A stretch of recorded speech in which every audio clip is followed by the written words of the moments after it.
हाँ जी।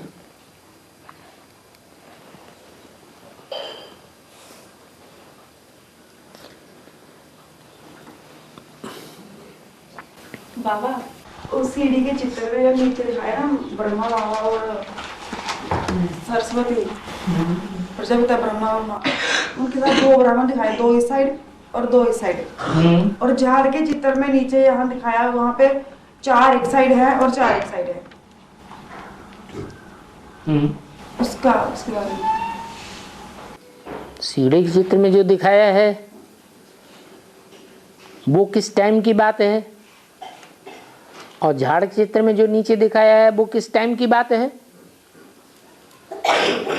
टाइम का कुछ फर्क है या नहीं है? फर्क है तो क्या फर्क है? वहां सीढ़ी में लिखा हुआ है संगम युग 40 वर्ष, लिखा है कि नहीं? और यहां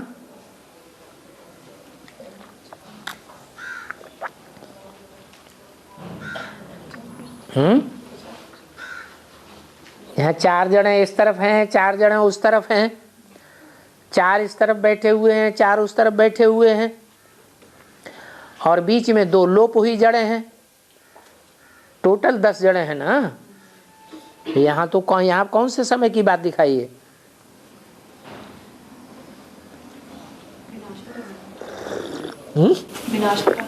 यहाँ सन 76 तक की बात बताइए, और वहां तो पूरे झाड़ की बात है, पूरे संगम युग की बात है। पूरे संगम युग में जो दूसरे धर्म की आत्माएं हैं वो सन 76 तक निकली क्या? हाँ, इसलिए अंतर है। बाबा परशुराम ने सिर में बाजू में इतनी माला क्यों डाली है? परशुराम ने, किसने? परशुराम जो है सिर में और बाजू में इतनी माला डाली है, ये इसका क्या है? इतनी मालाएं? माला काफी गले में भी डाली है, बाजू में इधर। हाँ, वो क्या है? परशुराम अवतार कौन से युग का है? जो अवतार उन्होंने दिखाए हैं भक्ति मार्ग में वो है कौन से युग का है? राम जी के साथ त्रेता युग का थोड़ा ही है। राम अवतार के साथ ही उनका परशुराम। वो तो हर युग में दिखाया है उनको, लेकिन है कितने कला का? 4 कला का अवतार है। तो 4 कलाएं कौन से युग में होती हैं? कलयुग में होती है। तो कलयुग में एक धर्म के लोग होते हैं, 2 धर्म के होते हैं, या अनेक धर्मों के लोग होते हैं? अनेक धर्मों के लोग होते हैं, अनेक मालाएं होती हैं। इसलिए उन्होंने तो बहुतों का विनाश किया, सब क्षत्रियों का विनाश कर दिया।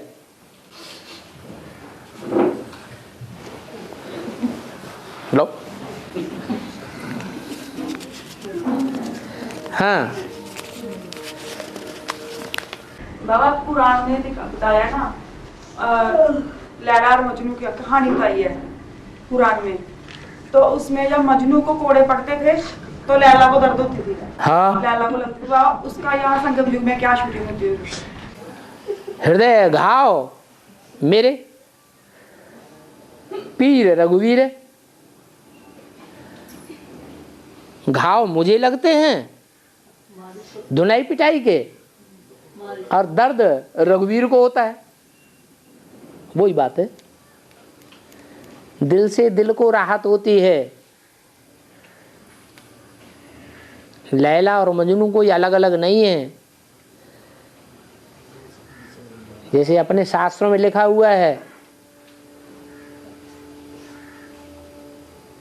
कि शंकर पार्वती एक ही हैं या अलग अलग हैं? एक ही है। उनका दिल ही एक ही है, इसलिए ऐसा है। लैला मजनू शीरी फरहाद, ये जो कथा कहानियां हैं विदेशी धर्म ग्रंथों में, वो संगम युग की यादगारें हैं। और बाबा जी जैसे बताया है कि मनुष्य की आत्मा जो है वो मनुष्य में ही जन्म लेगी, स्त्री में आएगी या पुरुष में आएगी।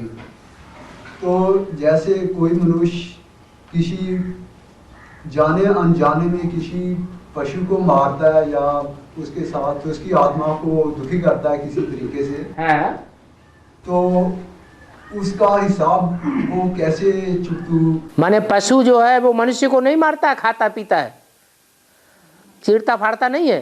जी हाँ। पर हो गया हिसाब किताब पूरा। है हाँ। बाबा देवता इतनी मेहनत करके ऊपर बैठते हैं, फिर नीचे क्यों आ जाते हैं?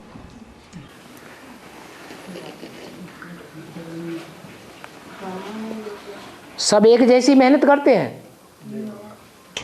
तो करके जाते हैं फिर आ जाते हैं नीचे। सब देवताएं एक जैसी मेहनत करते हैं या नंबरवार मेहनत करते हैं? नंबरवार मेहनत करते हैं तो नंबरवार नीचे आते हैं। नीचे आना भी जरूरी है। जो नीचे नहीं जाएगा वो ऊपर कैसे चढ़ेगा? जिसमें आत्मा में जितना नीचे जाने की शक्ति होगी उतना ही ऊपर जाने की भी शक्ति होगी। और बाबा आत्मा घात का कब दंड मिलता है? हैं जो घुसवाद घात कहते हैं उनको दंड कब मिलता है? उन्हें दंड कब मिलता है? कब मिलता है? यहाँ का यहीं भी मिलता है। अभी मिलता है या अगले जन्म में? यहाँ का यह अभी संगम युग में तो सब हिसाब किताब यहीं पूरा होना है। अभी मिलेगा। अभी का अभी इसी जन्म में। इसका नाम ही है कलयुग। आज करो कल उसका फल भोगो। और अभी तो ऐसा टाइम मिले आने वाला है कि अभी अभी पाप कर्म किया और अभी अब उसका दंड भोगना पड़े। 63 जन्मों में ऐसा होता है कि जिस तीव्र गति से पाप किया जाता है उसी तीव्र गति से दंड मिल जाता है। अगर कोई धीमी गति से पाप करेगा तो उसका धीमा धीमा धीमा धीमा घड़ा बढ़ता रहेगा। धीमे धीमे बढ़ते बढ़ते जब वो घड़ा पूरा हो जाएगा तो फिर उसे दंड मिलेगा। कोई ऐसे पापी होते हैं कि महान जघन्य पाप करते हैं एक ही जन्म में, तो उनको एक ही जन्म में फल मिल जाता है। और बाबा फिर ये पाप तो हम डबल भोग रहे हैं, 63 जन्म के भी अब के भी। हाँ अब के हैं और 63 जन्म के भी हैं, लेकिन ज्यादा कौन से हैं? अभी के किए हुए पाप ज्यादा हैं या 63 जन्म के किए हुए पाप ज्यादा हैं? क्यों? क्योंकि अभी 100 गुना हिसाब किताब बनता है। 63 जन्मों में 100 गुना हिसाब किताब नहीं बनता था। अभी 100 गुना हिसाब किताब बनता है। दांडी भी 100 गुना मिलेगी। हैं? दांडी भी 100 गुना मिलेगी। ज्ञानियों के लिए ही तो है ये नियम। अज्ञानियों के लिए नियम थोड़ा ही है। और बाबा उर्वशी अप्सरा थी, अर्जुन को श्राप क्यों दिया था उसने? है? अप्सरा ने उसको श्राप क्यों दिया था? हाँ अप्सरा थी। जो अप्सरा है वो स्वर्ग की अप्सरा थी या मनुष्य से पैदा हुई थी? उसका जन्म कहाँ से हुआ था?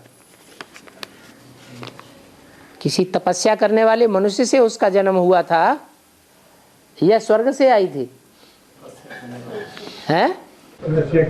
हाँ तपस्वी से उसका जन्म हुआ था। तो जो मनुष्य से पैदा होगा उसकी बुद्धि कैसी होगी? मानवीय बुद्धि होगी या स्वर्ग के देवताओं जैसी बुद्धि होगी? है।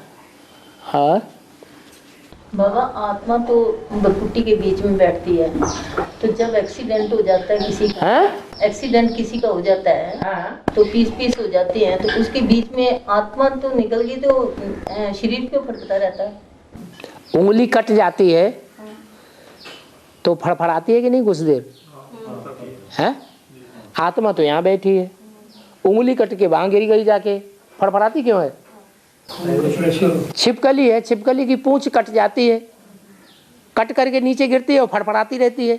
क्यों फड़फड़ाती है? सांप का भी ऐसे ही होता है। सांप का भी ऐसे ही होता है। क्यों होता है ऐसे? बाबा फिर उसका आत्मा के साथ लिंक निकल गया। आत्मा की शक्ति चली जाती है। आत्मा की शक्ति जो वहाँ खिंच करके गई है वो थोड़ी देर फड़फड़ाएगी, शक्ति खिंच करके फिर आत्मा में आ जाती है।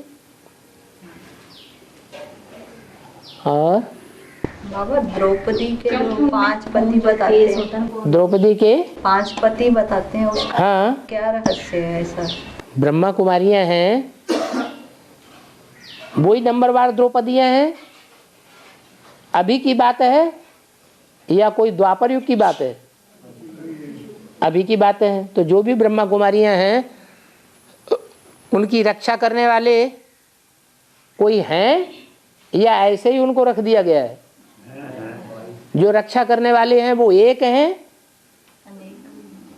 या 5 भी हो सकते हैं? तो कोई द्रौपदी हो ही होगी जिसकी रक्षा करने का कार्य 5 ने किया है टाइम टू टाइम, इसलिए उनको दिखा दिया है कि 5 पति थे।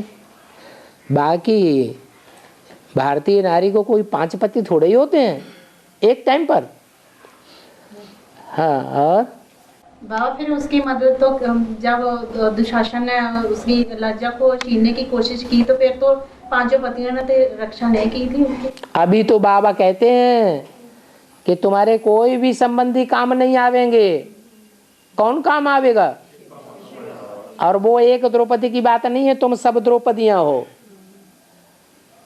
सबकी लज्जा चीरहरण अभी हो रहे हैं। कोई का गुप्त है, कोई का प्रत्यक्ष है। आगे चल के कोई भी द्रौपदी ऐसी नहीं रहेगी जिसका चीरहरण न हो और भगवान उनकी सहायता न करे।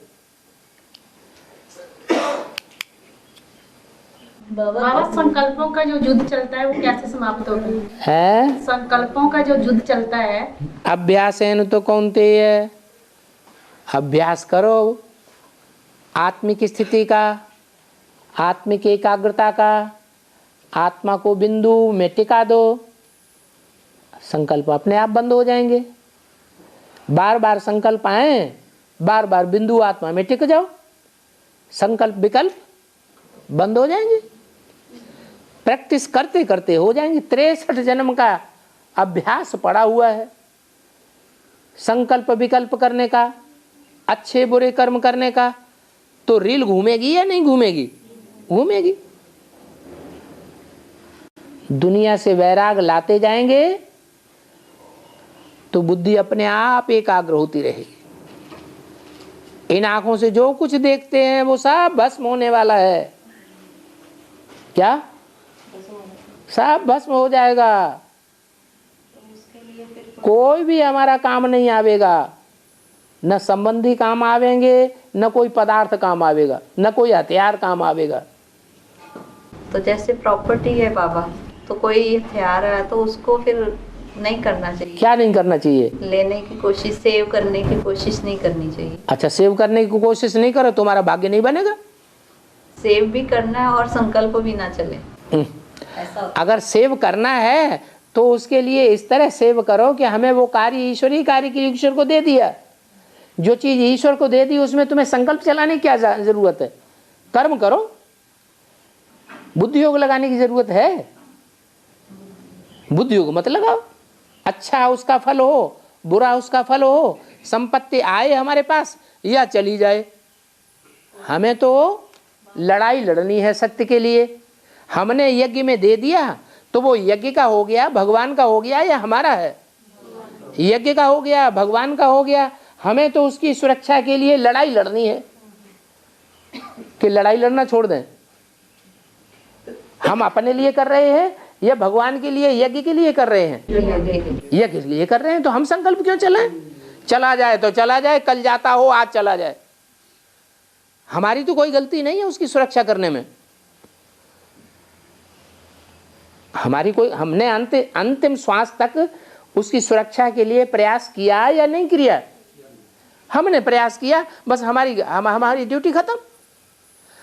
और दिलो जान से प्रयास किया, बाकी संकल्प क्यों चलाएं? चीज हमारी है ही नहीं। भगवान की चीज भगवान को अर्पण कर दी। भगवान ने हमको ट्रस्टी बना दिया कि तुम इसको संभालो, तो जिस चीज़ का हमें ट्रस्टी बना दिया उसमें हम ममत्व रखना चाहिए या नहीं रखना चाहिए? नहीं रखना चाहिए। वो हमारा अपना है या भगवान के सभी बच्चों का है? सभी बच्चों का है। सबने उसकी रक्षा करनी। और बाबा धर्मराज युधिष्ठिर जो थे वो झूठ नहीं बोलते थे, तो गुरु के आगे झूठ क्यों बोला? है? गुरु के आगे क्यों झूठ बोला? कौन से गुरु? युधिष्ठिर थे ना धर्मराज। कौन से गुरु के आगे झूठ बोला? जो उनके अपने गुरु थे, हैं? जिनसे उन्होंने शिक्षा ग्रहण की थी, वो उसके क्या किया? गुरु थे उनके अपने, जो अश्वत्थामा बोला ना, अश्वत्थामा मर गया। हाँ, उन्होंने कहा झूठ बोला, हाथी मर गया। अश्वत्थामा हाथी था, उन्होंने कहा झूठ बोला, मर गया ना। हाँ? अश्वत्थामा हाथी मर गया, जिस हाथी का नाम अश्वत्थामा था वो मर गया। झूठ कहाँ बोला? हाथी मर चुका था। बोला था। हाँ? मार गया, हाथी मर गया। उसका नाम ही अश्वत्थामा। हाँ, उसका अश्वत्थामा नाम हाथी था। और बाबा मुरली में आया कि शिव बाबा से प्रजापिता को वर्षा मिलता है, फिर प्रजापिता से जगदम्बा को वर्षा मिलता है, जगदम्बा फिर ये वर्षा सबको देती है। तुम सब बच्चों को वर्षा मिलता है? हाँ, तो जगदम्बा फिर सबको देती है। ठीक है। अब पूछना क्या है? कि जगदम्बा से सबको वर्षा मिलेगा। जगदम्बा से सबको वर्षा नहीं मिलेगा। बाप से जब तक विनाश होगा तब तक ब्राह्मणों की दुनिया में पालना का काम कौन करेगी? हैं? जगदम्बा ही पालना करेगी। बाप तो गुप्त हो जाएगा। मुरलियों में भी बोला हुआ है। क्या बोला है? भले ये ब्रह्मा चला जावे परंतु मम्मा अंत तक तुम बच्चों की पालना करेगी। तो पालना करेगी तो वर्षा किससे मिलेगा? जगदम्बा से ही वर्षा मिलेगा। और ये 9 देवियों का बाबा गायन होता है ना, 9 देवियाँ। हाँ, कौन कौन सी? कौन कौन सी हैं? वो तो शास्त्रों में जो नाम दिए हुए हैं, सीता, सत्या, सरस्वती, भगनी, भयनाशिनी, और सारे नाम पढ़ लो। अभी संगम पर। हाँ हाँ, संगम पर ही वही नाम है। है? कोई मेन तो होंगी ना, है? कोई तो होंगी ना। अभी यज्ञ माने पार्ट खोल दें। ये पार्ट बाबा तो खोलते नहीं, आप भी हो सकते हैं। और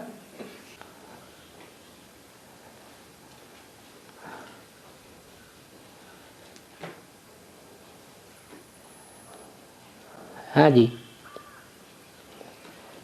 बाबा मुरली में पॉइंट आया है कि भोग और ये ध्यान वगैरह ये ना योग है, भोग लगाना ना योग है, और ना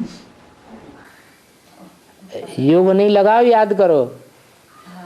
हाँ, ध्यान दीदार से कोई फायदा नहीं है। ना ही ज्ञान है ये, ना ही योग है।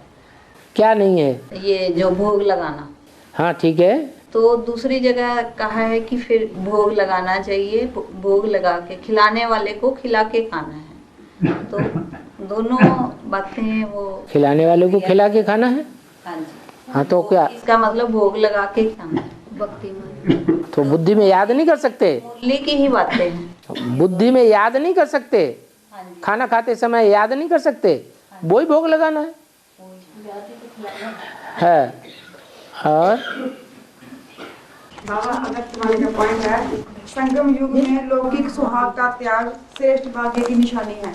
संगम युग में लौकिक सुहाग का त्याग श्रेष्ठ भाग्य की निशानी है। लौकिक सुहाग का त्याग, आत्मा आत्मा भाई भाई बन गए। पक्का पक्का समझ लिया कि आत्मा आत्मा भाई भाई है। तो लौकिक जीवन में जो पति पत्नी हैं वो भाई बहन हो गए ना। तो सुख का त्याग किया या नहीं किया? तो ये सद्भाग्य की निशानी नहीं है। जब भाई भाई हैं तो एक दूसरे के ऊपर बंधन डालना चाहिए या नहीं डालना चाहिए? नहीं डालना चाहिए। लेकिन डाल रहे हैं या नहीं डाल रहे हैं? हैं? डाल रहे हैं। अगर बंधन डाल रहे हैं इसका मतलब अपने भाग्य को ठोकर मार रहे हैं। बाबा तो बता दिया सद्भाग्य की निशानी है। हाँ,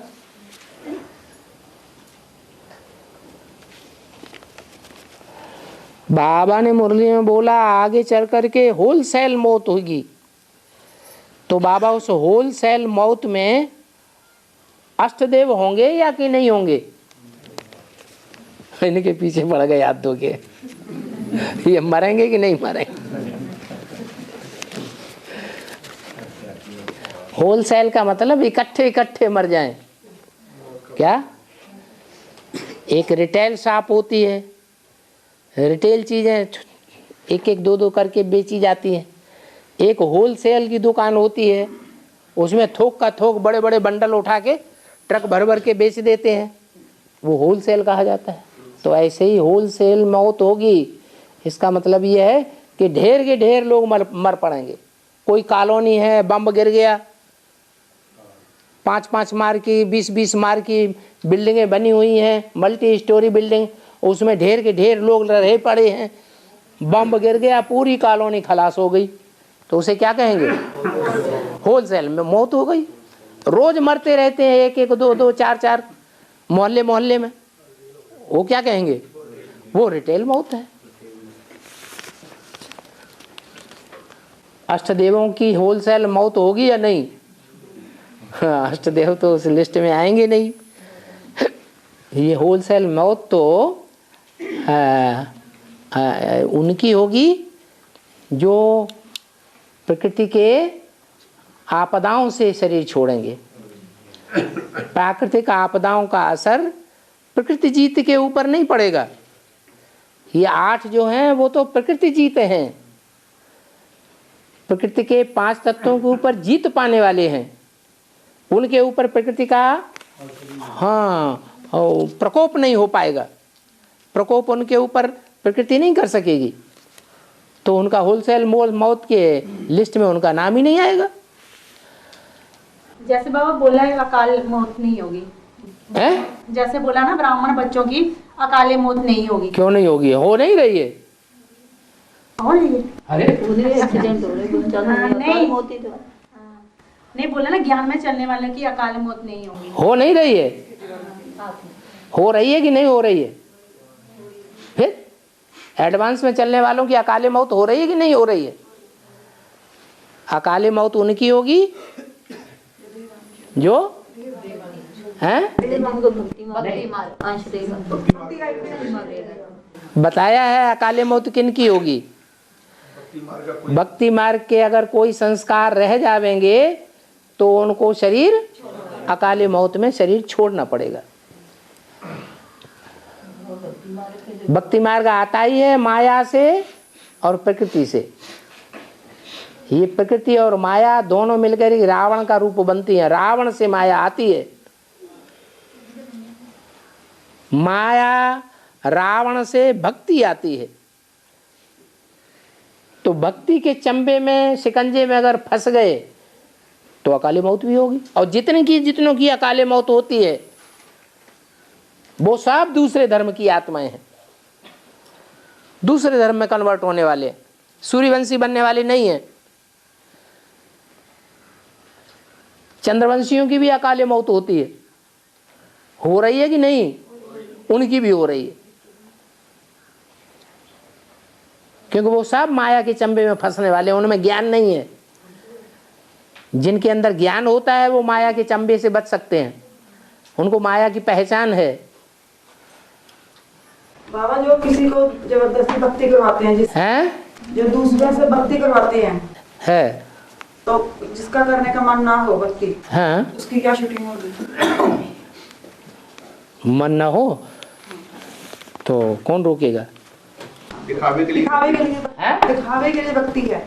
हाँ हाँ, अंदर से ज्ञान, अंदर इनका कहने का मतलब अंदर से ज्ञान उठाएंगे, बाहर से दिखावा मात्र। तो कर दो दिखावा, अंदर से शिव बाबा को याद करते रहो। बोलते उसकी शूटिंग क्या होगी? यही शूटिंग होगी। हम उनके अंदर से बंधन में नहीं है। यहाँ तो अंदर का ज्ञान है या बाहर का ज्ञान है? दिखावे का है? और आत्मा में सामना करने की शक्ति है तो मुकाबला करो, सामना करने की शक्ति नहीं है तो सहन करते रहो युक्ति से। और बाबा भक्ति मार्ग के अंश तो बहुत ज्यादा हैं, बहुत लंबा चौड़ा है भक्ति मार्ग, तो कैसे कैसे भक्ति मार्ग का पसारा है ही बहुत लंबा चौड़ा। इसमें नई बात क्या है? विस्तार ज्यादा अच्छा होता है या सार अच्छा होता है? बीज में टिकना अच्छा है या झाड़ में टिकना अच्छा है? बीज है ज्ञान और सारा झाड़ है विस्तार है अज्ञान। क्या करना चाहिए? बीज रूप स्टेज में टिकना माना ज्ञान और विस्तार में जाना माना अज्ञान।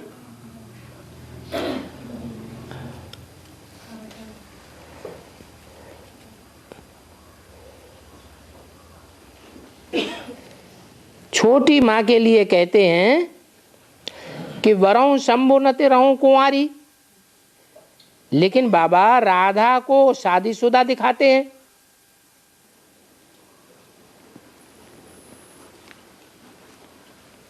और कृष्ण भगवान की दृष्टि में वो सदा कुंवारी है। इसका मतलब क्या है? इसका मतलब बुद्धि में आ रहा है कि नहीं है? नहीं आ रहा है? हैं? एक ही साथ रहती है, कभी कुंवारी एक ही साथ रहती है ना। एक ही साथ रहती है माना शादी नहीं हुई? शादी हुई होगी लौकिक में, लेकिन ऐसे जैसे ही शादी हुई वैसे ही ज्ञान में आ गई। ज्ञान में आने के बाद फिर भी वो कुमारी रहती है, फिर भी विकारों के बंधन में नहीं बंधती है, इसलिए वो कुंवारी है। राधा की दृष्टि में, पार्वती की दृष्टि में शंकर कुंवारा है और शंकर की दृष्टि में पार्वती कुंवारी है। हमरे जान सदा शिव जोगी, अज अनवद्य अकाम अभोगी। समझने की बातें हैं। और बाबा बीके में वहाँ माउंट आबू में वो बाबा जब आए थे तो ड्रिल कराते हैं 5 स्वरूपों की ड्रिल करना है। 5 स्वरूप की ड्रिल करना चाहिए। 500 स्वरूप 5 स्वरूप की ड्रिल करना चाहिए।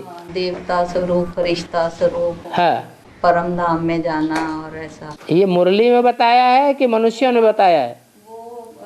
दादी गुलजार, अरे बताया किसने है? एक बात का जवाब दो। दादी के तन में जब बाबा आते हैं, गुलजार दादी के तन में बाबा आते हैं, वही ब्रह्मा बाबा जब आते हैं, हाँ। तो उन्होंने बताया, वो करके बताया हुआ ड्रिल क्या बताया?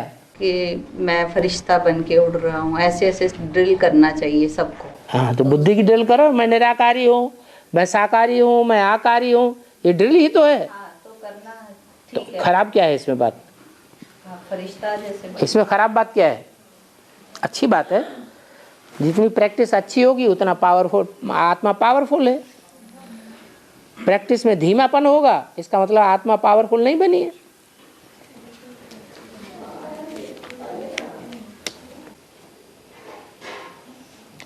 भक्ति मार्ग में दिखाते हैं कि राधा को कुछ समय के लिए अहंकार आ जाता है कि मैं ही कृष्ण से सच्चा प्यार करती हूँ, और वो सब ग्वालिनियों से ईर्ष्या करती है और कृष्ण के चारों तरफ लकीर खींच करके ज्वाला प्रकट कर देती है। कृष्ण के समझाने पर उसे सब ग्वालिनों में अपना ही रूप दिखाई देता है। तो बाबा यहाँ बेहद में छोटी मम्मी को कब और कैसे अहंकार आता है?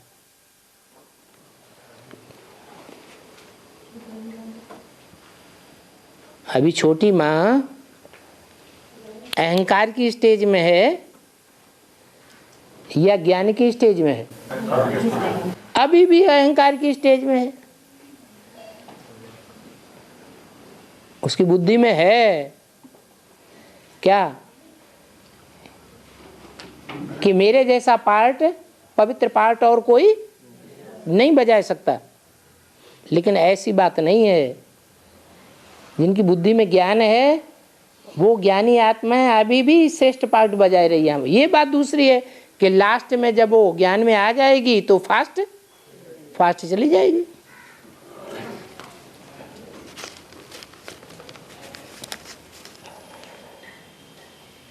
बाबा ने बोला आगे चलकर तुम बच्चों की ऐसी स्टेज हो जाएगी जो तुम बच्चे बाप की याद को भुलाना चाहो तो भी नहीं भूल सकेंगे। समस्या ये नहीं होगी कि बाप को याद कैसे करें, समस्या ये होगी कि बाप की याद भूले कैसे। लेकिन बाबा ने ये भी तो बोला है कि आगे चलकर इतना अकाल पड़ेगा जो खाने के लिए अन्न का एक दाना भी नहीं मिलेगा। ये दुनिया वालों के लिए बोला है या बाबा के बच्चों के लिए बोला है? ये तो दुनिया वालों के लिए बोला है, जो बाबा के यज्ञ में सरेंडर हो करके अभी खिचड़ी नहीं खाना चाहते, जो अभी भी खिचड़ी खाने के लिए तैयार हैं और भविष्य में भी बाबा के घर में सादा लेने के लिए तैयार है, उनके लिए समस्या क्यों पैदा होगी। और बाबा, आज बाबा मुरली ने बोला तुम बच्चों को 2-3 बार ज्ञान स्नान करना चाहिए। ठीक है, तो अब बाबा फिर मुरली बोला कि तो आगे चल के बाप गुप्त हो जाएगा। अच्छा, तो फिर माउंट आबू में तो बाप अभी गुप्त नहीं है क्या? तो बाबा 2-3 बार 2000 में बाबा बाप दादा ने नहीं बोला दुनिया वालों के लिए बाप गुप्त हो गए और तुम बच्चों के सामने प्रत्यक्ष हो गए, तो अभी नहीं गुप्त हैं। फिर तो बाबा हाँ, अभी ज्यादा है बच्चों के लिए प्रत्यक्ष हैं, आगे चल के बच्चों की संख्या कम होती जाएगी और बच्चे दुनियावी ज्यादा बनते जाएंगे और ब्राह्मण बच्चे पक्के कम रह जाएंगे। ये हो सकता है। 2-3 बार जो बाकी बाप बच्चों के बगैर नहीं रह सकते और बच्चे बाप के बगैर नहीं रह सकते। तो ऐसा कभी नहीं होगा कि जो सब बच्चों के सामने बाप गुप्त हो जाए।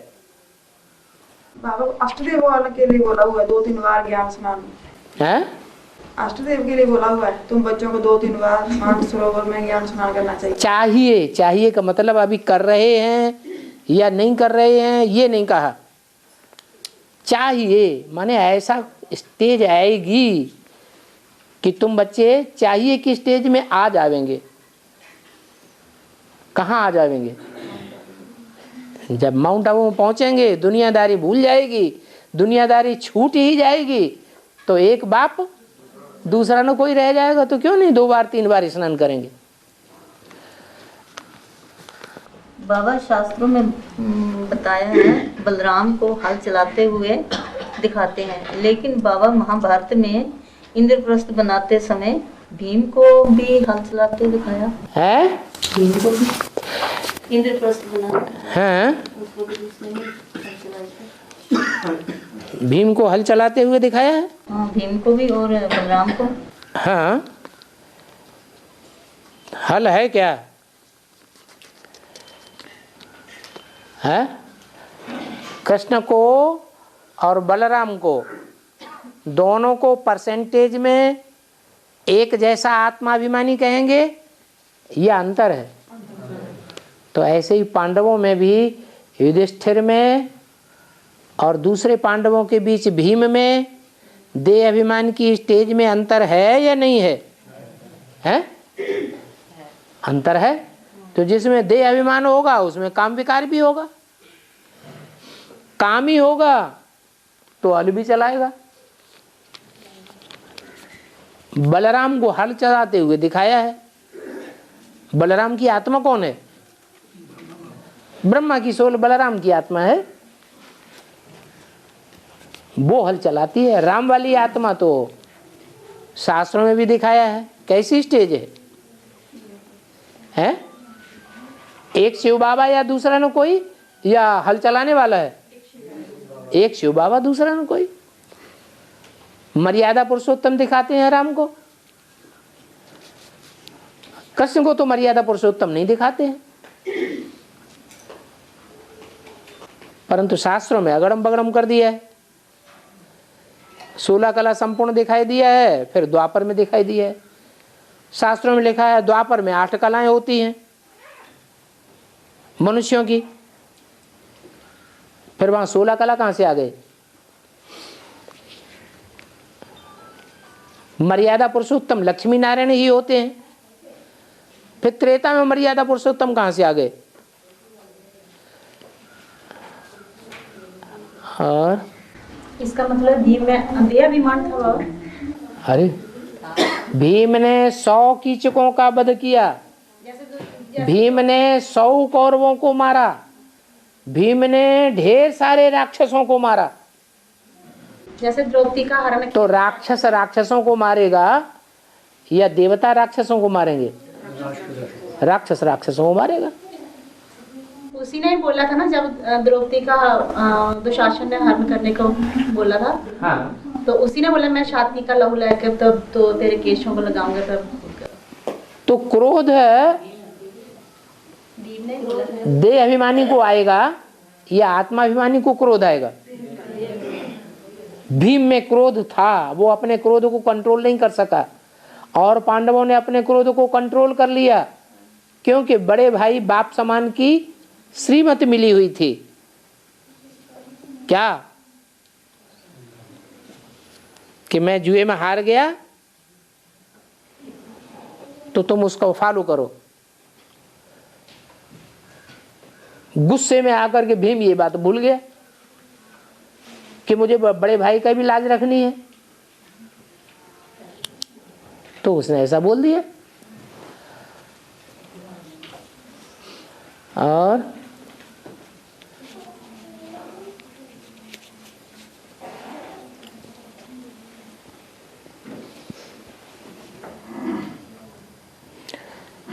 काली शक्तियों का निर्माण इंसान करता है या भगवान? भगवान गोरा है या काला है? तो जो गोरा होगा वो गोरी शक्तियों का निर्माण करेगा, काला बनता होगा तो काली शक्तियों का निर्माण करेगा। दूसरा प्रश्न है, आत्मा शब्द का अर्थ क्या है? क्या अर्थ है? हैं?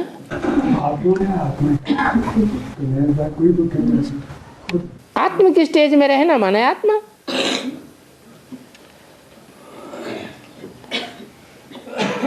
और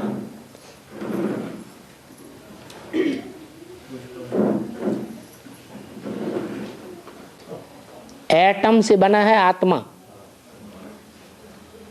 जैसे एटम है ना, वो एटम है जड़, जड़ चीजों को सूक्ष्म से सूक्ष्म रूप दे दें तो अति सूक्ष्म से सूक्ष्म जो रूप होगा उसको क्या कहेंगे? अणु। अणु माने आत्मा। ऐसे ही ये आत्मा का रूप है, वो अणु से भी अणु है। अणु तो फिर भी स्थूल यंत्रों से पकड़ा जाता है, लेकिन आत्मा को स्थूल यंत्रों से भी नहीं पकड़ सकते, इसलिए एटम कहा गया है। एटम माने अणु। अंग्रेज लोग उसे एटम कहते हैं और हिंदुओं में उसे आत्मा कहते हैं। अति सूक्ष्म रूप माने अणु। अणोअणीयान समस्मरेत्य है। वो क्या है? अणु से भी अणु रूप है आत्मा। आत्मा का बाप परमात्मा भी, वो भी अणु से भी अणु है। अंग्रेजी में उसको एटम कहते हैं, हिंदी में उसको आत्मा कहते हैं।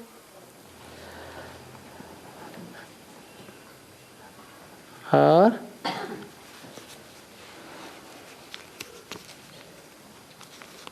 बाबा अभी तो नहीं बोला है बीजे माला का आह्वान करो, तो वो विशेष किसी एक आत्मा के लिए बोला है या सभी परिवार के लिए बोला हुआ है? अब जितनी तुम याद करेंगे उतने उधर से निकलेंगे। विजय माला में एक ही मणका है या अनेक मणके हैं?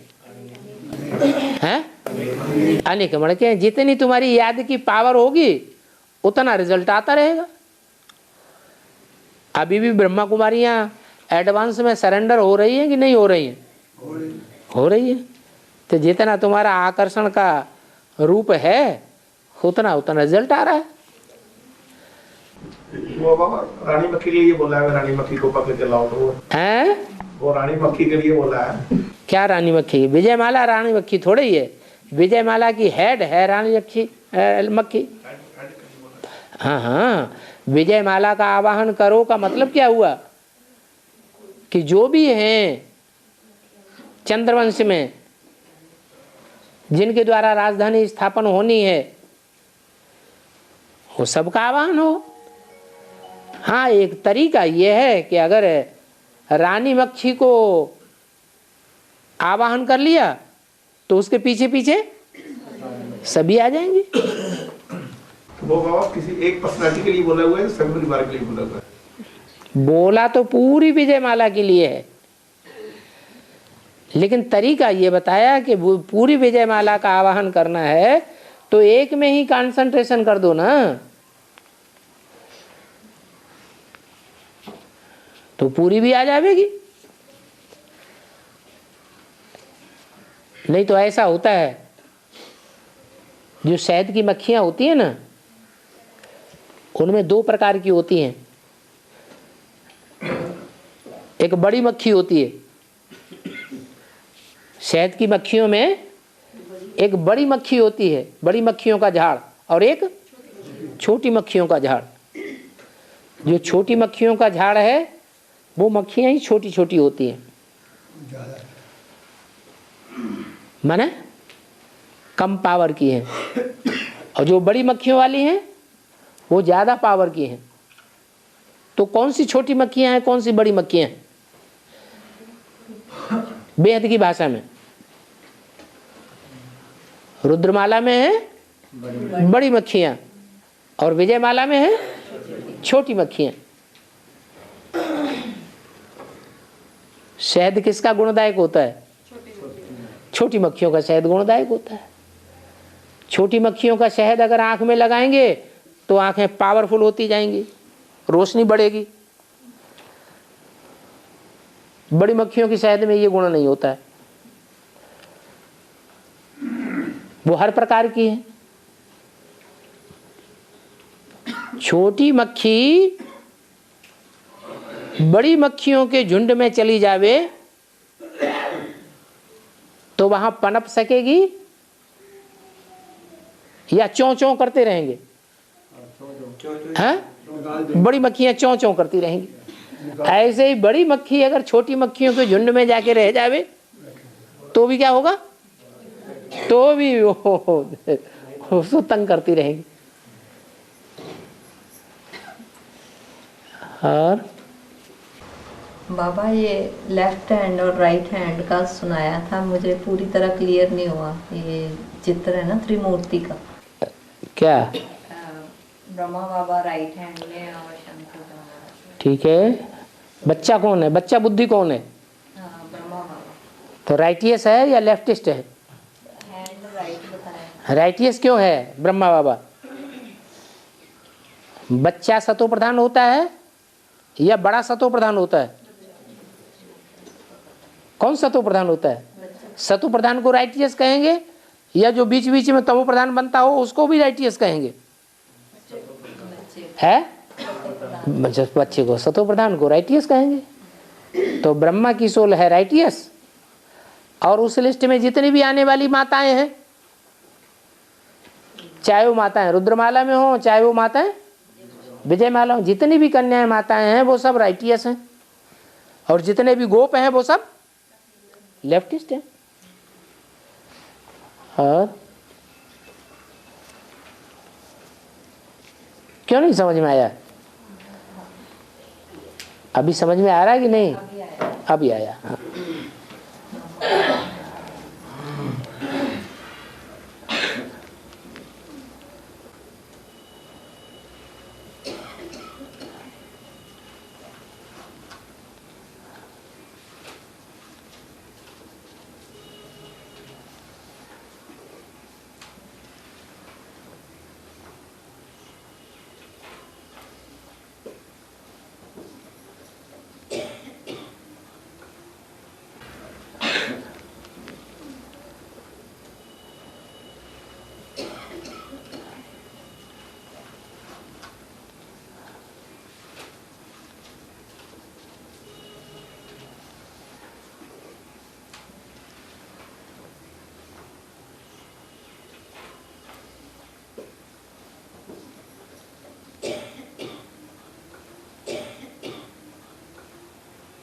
ओम शांति।